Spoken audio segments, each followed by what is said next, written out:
Hey, what's up? I gotta say, I really miss you guys. It's been tough to not be at church, especially when I'm there a lot and you guys are there with me, so this has been a weird week for me too. Um, Thanks for joining into our weekly Q&A where I asked you guys to send me any kind of questions, theological questions, questions about life. And I have to say I'm impressed that you guys sent me so many good questions. And continue to send me questions. This is something that I actually have wanted to do for a long time, and so I thought this was a good opportunity to kind of get it started. So continue sending me questions, and let's get started. So question number 1, is a hot dog a sandwich? According to the definition of sandwich, the answer is no. A hot dog is not a sandwich because a hot dog uses one piece of bread where a sandwich requires 2. So, mystery solved there. The second question, I'm not exactly sure on the inflection, so I'm just going to kind of guess, but dinosaurs? Granted, this came in a long list of theological questions, so I assume it's talking about what are Christians' perspective on dinosaurs. Some interesting things I read that people said about dinosaurs from a Christian perspective are, number 1, that dinosaurs are merely made up to support the theory of evolution. I think that is false. Secondly, I read that dinosaurs were animals that had become corrupted, weren't taken into the ark, and died in the flood. I guess that's possible. Dinosaurs were created by God, possibly even taken onto the ark, but died thereafter. I think that's probably the most likely. The truth is that we don't know because the Bible doesn't specifically address it. There are some passages like Job talking about Behemoth and Leviathan that people often think are talking about dinosaurs. All I know is that dinosaurs are really cool. They were discovered in, I think, the 1820s by some doctor who found some teeth, and he called them Dinosaura, which means terrible lizard. And I think that from that point on, we've always kind of been fascinated with dinosaurs. But I think going back to a biblical perspective on them, just because the Bible doesn't specifically mention dinosaurs doesn't necessarily mean that they're not real. We obviously have proof that they are real. We have their skeletons. We even have a pretty good idea of what some of them looked like. But we also have to remember that the Bible is written in a context that was, a very small part of the world. And there are lots of animals that we know exist that weren't specifically mentioned in the Bible. So I guess my answer is yes, dinosaurs. My third question, and I get the sense that this question is aimed at me, maybe making fun of me a little bit. Who is a better theologian? Rob Bell or Martin Luther? I could just say Martin Luther and move on, but I'll elaborate a little bit. If we're going by education and impact and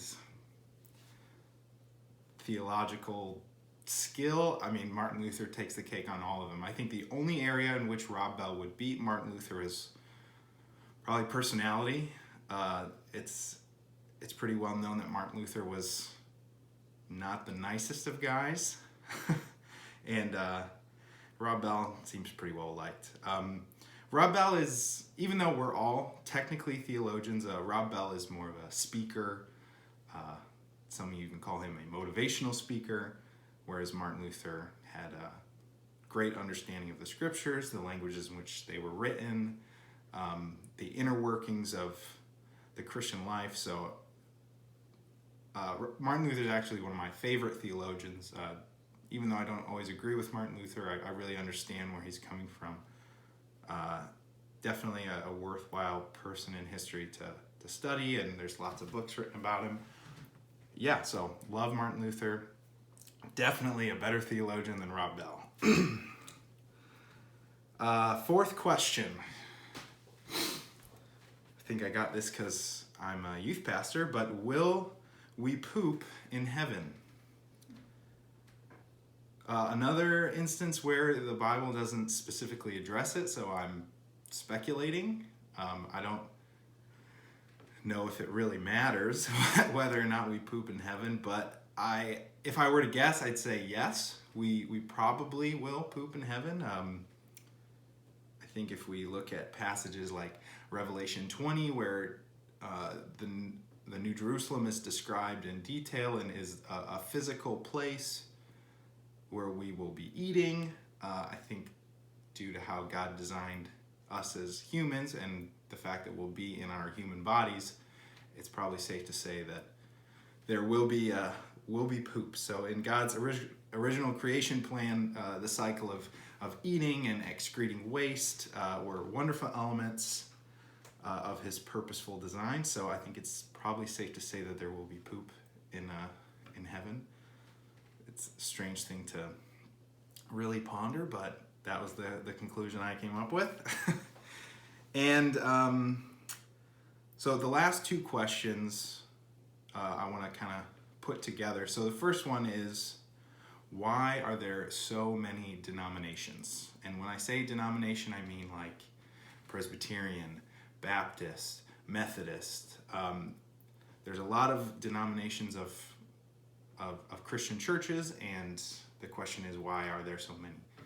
And that's a really good question, and also a very, I'm not going to be able to exhaustively explain this, but so in the first and second centuries, there were lots of Christian councils where lots of pastors and theologians and scholars, they met together to kind of discuss what it meant to be a Christian, and they wrote a lot of it down. And we have these documents called creeds, and there were lots of these meetings. They called them councils. And so in the first and the second century, they came up with what we see now as the essentials of the Christian faith. And at this time, the Christian church was the Catholic Church. And when I say Catholic Church, a lot of you assume I'm only talking about the Roman Catholic Church, but the word Catholic actually means universal. So when I say Catholic, big C Catholic rather than little c Catholic, the Roman Catholics, big C Catholic means the universal church. So all the Christians who have ever lived and who are living now, that's the Catholic Church. And so from these essentials of faith, we have what's called orthodoxy. So orthodoxy means all of the things that you believe if you are a Christian. So where denominations come in is there are lots of things outside of orthodoxy, the essentials that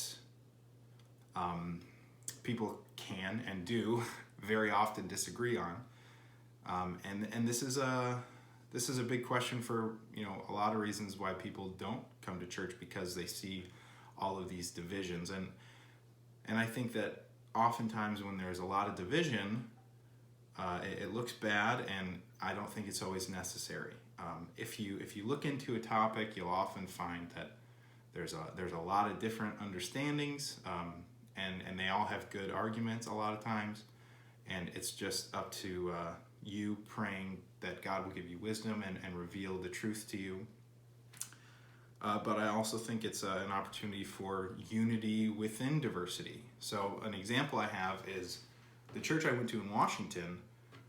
It was a Presbyterian church, a lot like Faith, and we had a pretty big building that we lent to a Nigerian church, and this Nigerian church was very different from us in their beliefs and how they practiced a worship service, and every once in a while we'd have a combined worship service, and it was just such a cool experience. They were a lot more charismatic than us, so it was kind of funny to look into the crowd and see all of the Presbyterians with their hands in their pockets, kind of swaying nervously, and then you have this Nigerian church jumping around with a lot of joy for the Lord. So that was a really really good experience for, I think, everybody who went to that church to have that unity within diversity.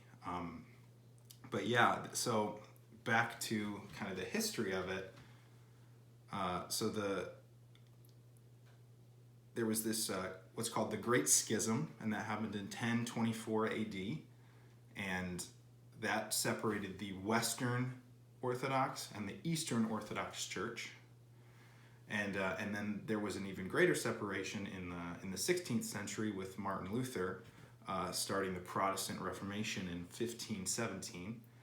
And so then there was the Roman Catholic Church, and then the Protestant Church, and then even within the Protestants there was a lot of separation, like the Church of England, because of Henry VIII wanting to get divorced, so he became the head of the church, and then there was division because of that. And then there was the Anabaptists and the Methodists and the Anglicans and the Calvinists, and so there's just a lot of division. And the things that they mostly disagreed upon were the sacraments, like baptism and the Lord's Supper, and church government, like whether it's elders or a pastor, but all of these churches were united in the essentials of faith, which are that there is one God, that God is three persons, the person in Jesus Christ, the fact that we are saved by faith alone through grace, the